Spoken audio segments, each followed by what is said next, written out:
My parents were both working in Trinidad, my mom at the university, my dad was a teacher, we were being raised by a nanny, what would seem like the picture-perfect life. But my parents immigrated here, and before they decided to make a definite decision, they left my sister and I in the care of some caregivers. Well, during that time, unfortunately, I saw the horrific end of abuse, being beaten to a frazzle quite frequently. It was devastating. We came to Canada. Again, a very difficult process because as immigrants, one has to understand too that 40 years ago in Canada, we grew up in Hamilton. Life was very different then. Words like multiculturalism were not used the way they're used today. It wasn't as diverse back then as it is today.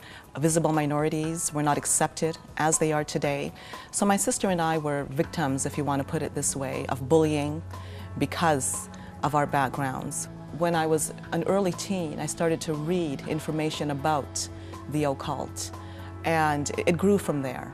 And it was a way of gaining back, I suppose you can say, the power that I'd lost in life. I understood, being raised in the church, that God does look out for His people. So I cried out to God a lot in my life. But at that point, I was upset at that point, angry, distraught, and I said, look, I can't sit on the fence any longer. I'm aware of the hierarchy of evil, I'm aware of a hierarchy of God, but I don't know where to turn anymore, but I can't sit on the fence. She was a very spiritual lady, not a religious lady, but very spiritual.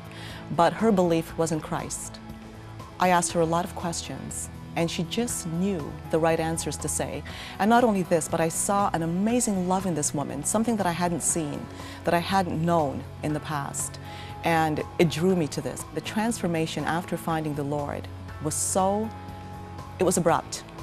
It was indeed a light going on, and it was very transformational.